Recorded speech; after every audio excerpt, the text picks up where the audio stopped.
So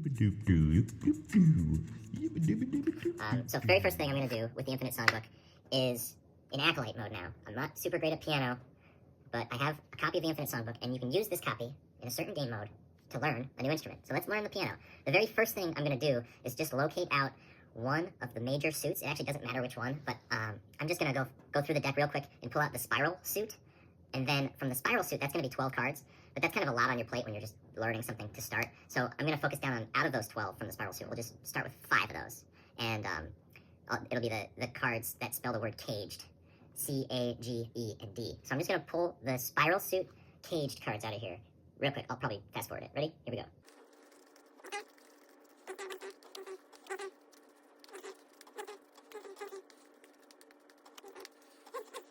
Okay, so that should be all 12 spiral. Put the rest of the deck aside for now. Now, out of these 12, all of these have that spiral shape on there. That's how you tell they're in the spiral suit. So, now I'm just going to pull out the C. Ignore that one for now. The E is in there. Ignore the F for now. Ignore the A sharp. Ignore the B. Ignore the G sharp. There's a G. Ignore the F sharp. There's an A. And there's my D. Okay, so now, let's see if I can hold these up so that you see what I mean. Those 5 cards. Those 5 chords. So now, the very first step I'm going to do is just pick one of these. It doesn't matter which one. And this is kind of the same for all instruments. It's a little different. This works really well on guitar to learn these, but then there might be some, it might be easier on like banjo to pick different chords, but I'm just going to say on any instrument, let's just learn these 5 first. Once you get these 5, then you can add these other 7, and all of a sudden, now you know all the chords. All the major chords. So this is just Acolyte Mode. This is the very first thing we can do with the Infinite Songbook to teach ourselves any of these 5 instruments. So I'm just going to really quick use the Acolyte Mode to learn these chords on piano right now. And before I do so, you know, once I get these, once I feel confident with these, I can learn these.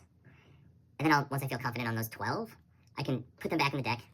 I'm not going to do it right now, but I can put them back into the Infinite Songbook deck and shuffle, and then just draw one card at a time. And I might get like a C7 or a C minor, which is only kind of one string different from these chords that you've already just learned.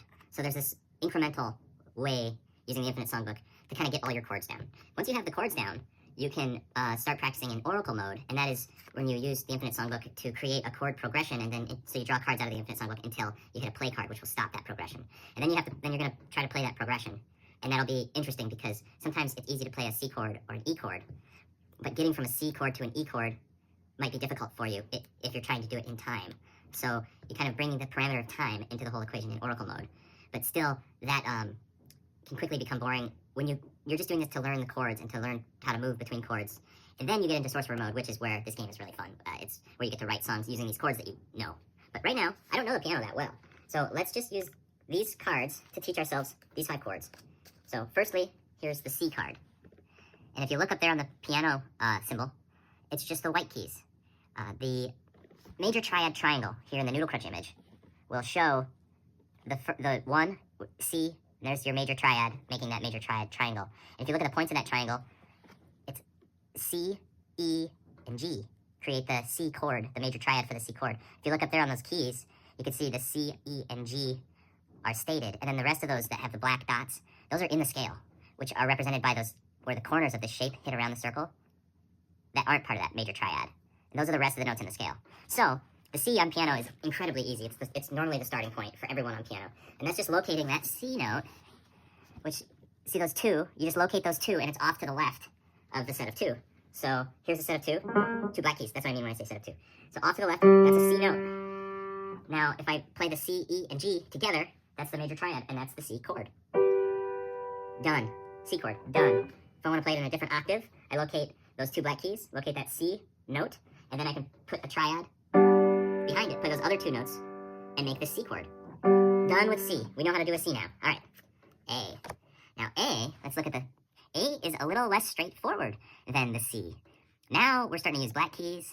Now, but if you look at the noodle crunch image again, it'll show you what an A major chord is made of, and it's an A, a C sharp, and an E. So it's also called a D flat, the C sharp. It's this black key up here. So now start playing an A, your root is the A, which is right there. And then you play the other 2 all at once. So first find your A root, which is kind of, it's in the cluster of 3 black keys towards the middle. It's like the middle right side. So that's an A note. Now, if I'm going to play that 1 black key off to the left of the 2, that's the second note in the triad. Third note in the triad, right there. So now to play an A, there's my A chord. Now if I wanted to play around with the scale, that's another thing you can do here in Acolyte mode, or Oracle mode. It's those first 2 modes are kind of more learning modes, and then the Sorcerer mode is the fun play around mode, and the Shaman mode is basically simplified Sorcerer mode in a party situation where people don't necessarily have the patience to sit down and think about the progression and change it very astutely and make it super complicated. What's going to happen in a Shaman mode party situation is just make something, a very simple chord progression that everyone can remember, and then people can start noodling out melodies over it and adding percussive elements and whatever, and it can become just a fun hoo-ha. So now we have the chord C. I recommend kind of, once you get a chord and then you learn another chord, to play that first chord again and then play the one you just learned, and then once you learn another one, play the first chord again, play the one you just learned, play another one. So as you learn these, you kind of want to burn them into your brain by replaying them again. So the C triad is like that. Now the A triad, you have to locate where the A key is, and then that third is on a black key. So there's the A, and I can play it in the octave higher than the C if I want to. You can play it in whatever octave you want. So there's the C, now here's the A in the octave higher. And that's the A. And then if I wanted to try to play that scale, I'm seeing that there are a couple white keys I need to avoid and a couple black keys now I need to incorporate, which we can spend time trying to burn the scale into our brain other than just trying to burn. This is in reverse right now when I'm looking. So let me look at this chord here. Look at the scale on this chord card. There's the A, and here's the A major ionic scale.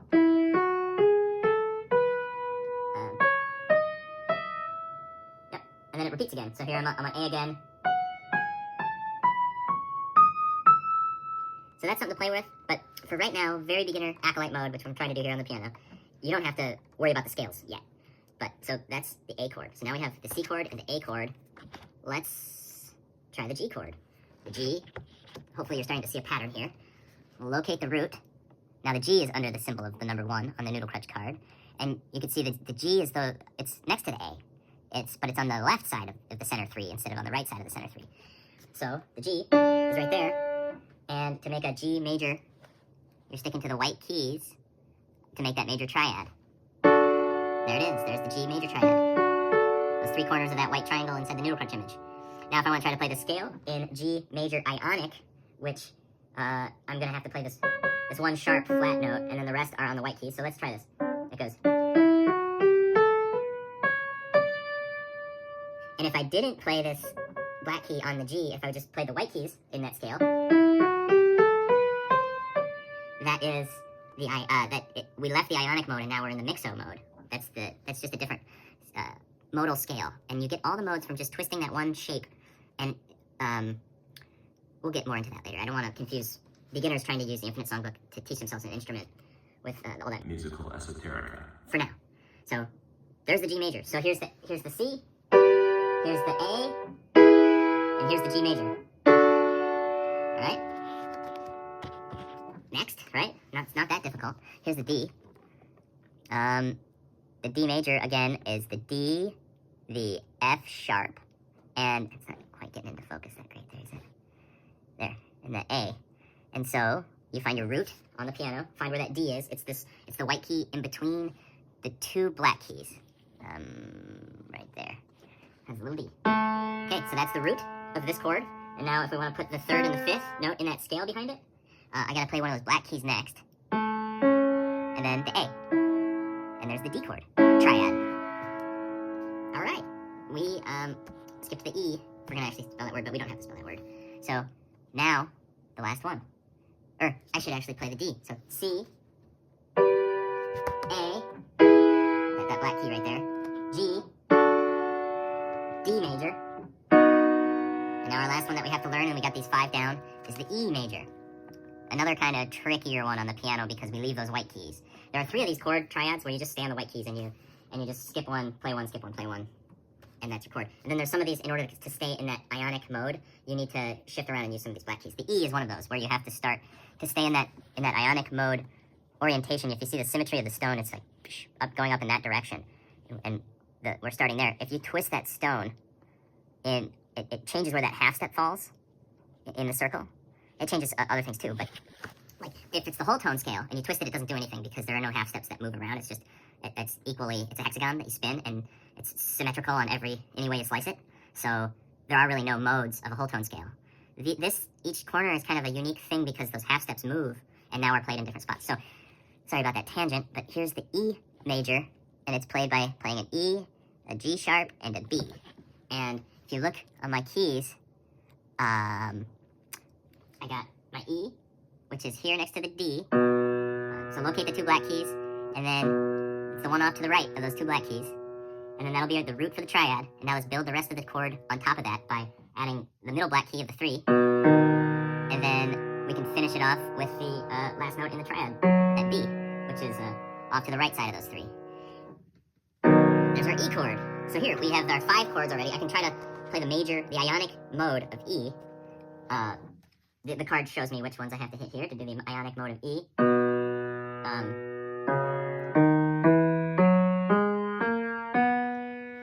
So, it's all right here on the card. Eventually, you could probably burn that into your memory if you do it enough. But the E chord is fairly easy to remember. There's just the center triad moves around, because if I was just to stick to the white keys, which is another good beginner exercise, because each one of these notes, if you stay on the white keys, has a preferred mode. And right now we're sticking to the ionic mode in all of these notes. But if you change to the preferred mode on the piano, really, it's not in music theory, but the piano is flavored in a certain direction, where the preferred mode of C on the piano is the ionic mode. Preferred mode on A is the Aeolian mode. It's a darker feeling mode. It's A minor is the preferred mode for that. So now if you want to play the A major, you're going to have to leave those white keys and figure out how to brighten that third, how to sharpen the third 1/2 step by hitting the black key instead of that white key. Anyway, I feel like I'm getting off on a tangent here again. Because when you're learning the piano, if you just stick to the white keys, you can easily play the same shaped triad with different roots. If you just start on the different white keys, then the same shaped triad will flip-flop from being a major triad to a minor triad. And when you finally hit that B, which is the Locrian mode of white keys, it gives you the double minor, or where you have a diminished, or a flattened third, but you also have a flattened fifth. So you get this kind of crazy chord from the B. But if you just stick to the white keys and not having to deal with the black keys, that's a beginner move. But if you are a beginner, it's kind of a fun thing to do. And then you can just go, oh, here's the chord for D. It's a minor chord. So instead of learning all the majors first and then all the minors first, you could even just, on piano, only piano, actually, the other instruments this really doesn't work for. But you can flip-flop through the modes by accident. I don't know if that's the right way to say it, but the C is the major ionic, gives you that happy ionic mode. The D, it's the Doric mode of D, gives you a minor triad on the white keys. The E, Phrygian mode of E, gives you a minor triad. The F, Lydian mode, gives you a major triad from the Lydian mode, the 1-3-5. G, Mixolydian mode, another major triad, 1-3-5. The A, Aeolian mode, it's a minor triad. Still all the white keys, still the same shape thing, just moving up and down these keys here though. The B, that double minor triad that I just was talking about, right? And then back to the happy major ionic mode of C. Alright, again. But so, we have these 5 chords that we just, at first glance, learned. So now, maybe we'll play through them one more time. Or not, let's not. But, so now I can play these 5 chords on a piano. It might take me a second to figure out where to put my fingers. The more I do it, the faster I could get to that thing. It's really about locating the root note and then building a triad behind that. At least for us beginners. There are other ways. It always involves the root, but then sometimes you can space it out. You're not always just playing triads. That's kind of a beginner's move. But that's kind of where I'm at on piano. I'm trying to get better, so I'm maybe just starting to separate out the triads and play a spacier thing with my left hand, more just hitting, like if I want to play a C chord and make it sound mighty, on my left hand I can locate the C down here, the C right here, and then I can locate another C up higher and play the triad there, and play the octaves down low, and then the triad. And that's a C chord. I'm just being redundant with the C note. That's a C, that's a C, that's a C, and then I've got my triad, my E and G, to give it flavor. I'm not doing double triads. Muddies it a little. It's fine, and it's especially fine if you're trying to figure out these triads. And that's what a chord is in the beginning. They get a lot more complicated if you allow them to. So these 5, I think it's safe to say we can move on to the next step of Acolyte Mode, and that's learning these 7.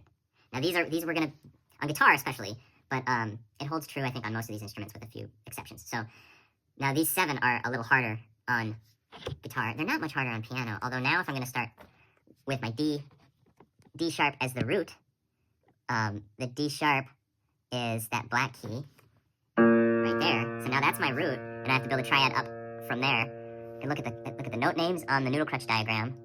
It looks like it's D sharp, G, A sharp. So D sharp, G, A sharp.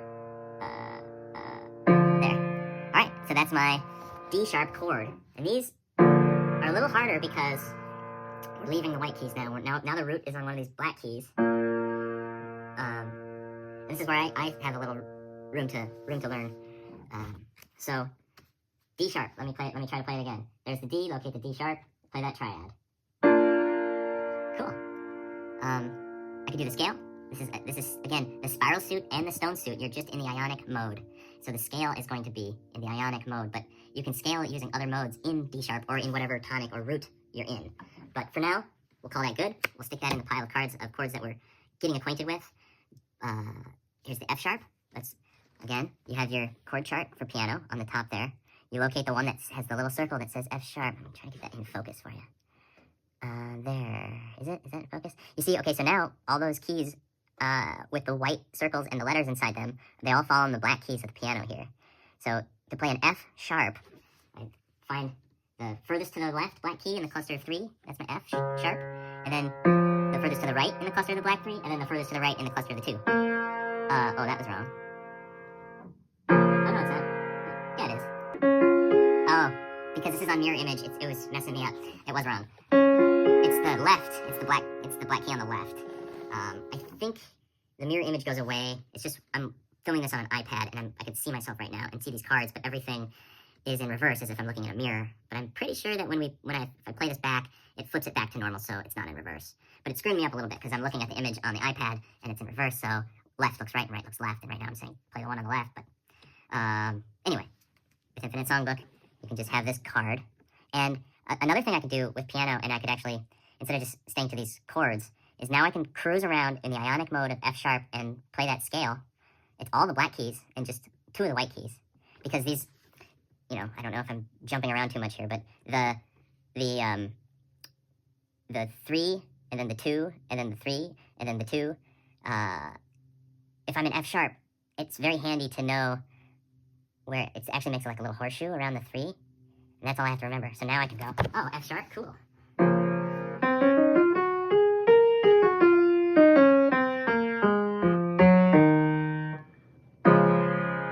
that was a cheesy little song out of the scale notes that I just saw up there. All right, got that chord. Moving on, G sharp. These are all kind of the more esoteric. Not calling them esoteric is silly, but people don't get around to learning these chords super quickly as like the first 5 that we learned. So this G sharp, you locate where the G sharp is. It's that center black key out of the cluster of 3. And then you figure out, looking at that triad, we've got an E sharp and a C. Am I right with that? Is that right? No, E flat or D sharp. It's the same thing. So it's a G sharp, C, and a D sharp. Sounds like this. So we got E sharp.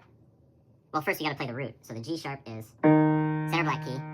The C, which is the major, it's the major third, major triad third, and then the D sharp is right there. So that's a fun one. I actually, and then to stay in that ionic mode, it shows you which keys you can play around in and do that. Also, let me take this chance real quick to say, there's the G sharp. See that little number 4? So you play this shape on the 4th fret of a guitar. On a ukulele, there's the shape kind of starting on the 3rd fret. On a banjo, you just bar the whole 1st fret, and there's your G sharp, because open banjo is a G. On your mandolin, there's the G sharp shape that you would kind of play there. So, once you learn that on whatever instrument you're playing Acolyte Mode in, time to move on.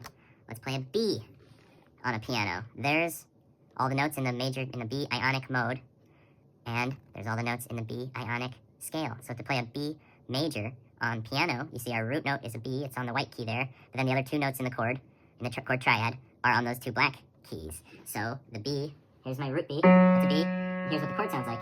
And that is my B major chord, the 1-3-5 of the ionic mode. Okay, got it. Easy peasy. Moving on, A sharp, B flat, same thing. They don't have a name and they have two names. So, or it has two names. It's one thing that has two names. It's this note right here. That black key, the farthest on the right of the set of three. That's your root. That's your A sharp, B flat. And then, again, you go to the third note in that scale, which is going to be an F, which is right. It seems like I just went to the fifth. I did. What's my third? The D. So, there's an A sharp major, and I can play around and try to play around in that scale if I want at this point, or I can just keep chugging away and learning through these chords. I would recommend maybe first just kind of play through and learn all these major chords. We're almost through them all. Here's F. Again, F is now the root. It's under the 1. You locate the F on the piano. This is representatory of... It's a representation of 3 octaves. So a full octave is F until I go to that next F. Now that's another octave. That's one flight on the, say that's the F. The next F is on the stair directly above it, and there's another F down below it. If you go around this circle is a vertical view of this staircase. And this is the ionic pattern to go up and down this staircase, is represented here by the noodle crutch. And then the keys here on the piano are the ones from this major triad triangle out of the staircase. So starting on F, playing an A, and playing a C. It's all white keys. F, A, C. There's my chord for F. Sounds like that. Pretty happy, pretty nice. You see the F ionic mode. If I was just to play all the white keys, you still get a major mode. It's the Lydian mode. It's not the ionic mode. To stay in that ionic mode, you're going to have to hit the black key there on the, I think it's on the right side because it's flipped, yeah. So you're going to have to hit, otherwise it's all white keys except for that A sharp. And then you don't play the B. You don't play the B. Instead of playing the B, you play that black key next to it, the B flat, or the A sharp, depending on how you're thinking about it. Okay, we're almost through this. Down to the last one, C sharp. And this is in no particular order. I'm just going through and learning the other 7 that I excluded. That might have been overwhelming to start with all these 12 cards, with all these sharps. Just start off nice and simple with the C, A, G, E, D. And maybe don't even try to do that on your first try. Just maybe learn one chord on your first try. There's those. Got those. And that is the 12 major chords. If you wanted to know that the ionic mode, the scale of all these in the ionic mode, they're all here on these cards. And that's a real good start for the Infinite Songbook. On any instrument, if you can get the 12 majors, you're on your way. And so now, there's another 12 majors in the rest of the deck, and there's 12 minors, and there's 12 sevens. So, I'm gonna take the Acolyte Mode here to the next level, and I'm gonna shuffle the deck. We still don't use the play cards yet. Those are for the other modes of the game. But here, still in Acolyte Mode, I just shuffled, see what we get. Oh, maybe I didn't shuffle that, because we just played that. So I'm gonna just stick that in there. What's this next one? G sharp minor. Oh, okay. In the Aeolian mode. So this is a little different than this is a minor scale. And on those minor cards, the piano board's on the bottom. They're all rearranged. They're all arranged a little differently. I keep the this arrangement the same on all the cards. So except for on the sevens cards, but it's super obvious which is which on the sevens cards. In fact, if you ever need to kind of be like, well, wait, what instrument is that? On the sevens, there's a diagram that will show you these instruments. There. On the 7, these are all my drawings. I drew these little drawings of these instruments and blow-ups to show you, kind of, if you forget the chord bracket, they're all unique. But there's a ukulele, there's the chord bracket for the ukulele. There's a mandolin, there's a chord bracket for the mandolin. This chord starts on the 3rd fret, so I showed it up the neck on the 3rd fret a little bit. And then mandolin's got the double strings. Banjo, I just did the bold outlines, because otherwise the banjo would be really hard to tell apart from the ukulele. So those might be the hard ones to tell apart. But on all these cards, they're always basically in this order: guitar, ukulele, mandolin, banjo. Except for this card, but then there's actually images of the instrument on this card, so it's not that confusing. Anyway, let's try to play this G sharp minor that we pulled out of the Infinite Songbook to test our abilities. Now we can systematically go through and just learn all the minors like we just learned all the majors, but I don't think it's necessary. I think it's more random and fun at this point now just to draw the next card off the top and see and try to play that, and then draw the next card and try to play that. So G sharp minor. First thing, let's locate the root of G sharp, which is this middle black key of the triad of 3, and then it tells us to play the B next, and then it tells us to play this D sharp, this on the far right of the 2 black keys. There, it's dire. It's nice though. So that's the chord. Now I can play the scale if I include all those black dots too. But that's not what we're doing here. We're just learning chords in Acolyte Mode. to start her off easy, because once we learn the chords, then we can start playing the Infinite Songbook in the other more exciting modes. I would say the next step, once you learn the chords and you feel confident enough for that, is Oracle Mode. And let's not get ahead of ourselves. So I feel like that was a fairly successful demonstration of Acolyte Mode on piano. Of course, if you're actually trying to use Acolyte Mode to teach yourself piano, this process might take you a couple days or a couple weeks, or even a couple years, if depending on how much interest you put into it. But once things start clicking, they start getting more and more fun, and then that will help you get more and more excited and interested in learning more. And it's this snowball effect where the more you learn, the more fun it is, and the better you are, and the more exciting everything is, and then the more you want to do it, which makes you learn more. And it's this cool intrinsic motivation thing happening. So okay, thanks for watching. Sorry for making this video so long. I'll do Acolyte Mode videos on the ukulele, the mandolin, the banjo, the guitar. I just did my piano one here.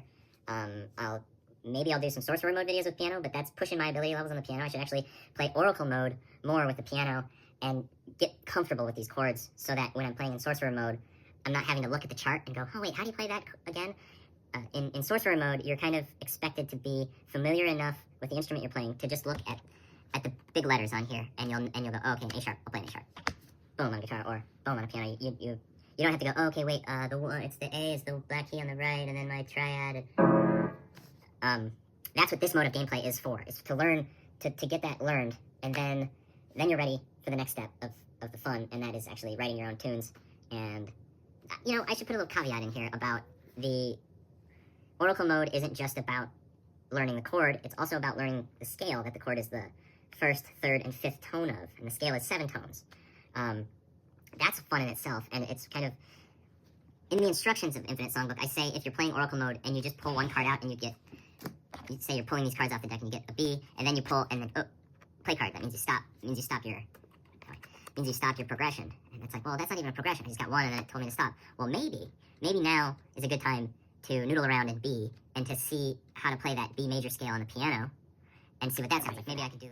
Everything is just in baby steps when you're ready for it, and it's kind of all preparing you to play this in Sorcerer Mode. And then also now, if you can get through Acolyte Mode, and if you can learn enough stuff in Oracle Mode and become comfortable with being forced to play these chords and then kind of being forced to comprehend the scales, then when you're playing music with friends, you don't need to rely so much on having just memorized things. You can go, oh, what are the notes in that? Okay, I think I can figure that out, given what I've taught myself in Acolyte Mode. Alright, so I hope you enjoyed this long video, and I hope to see you on some of my other videos.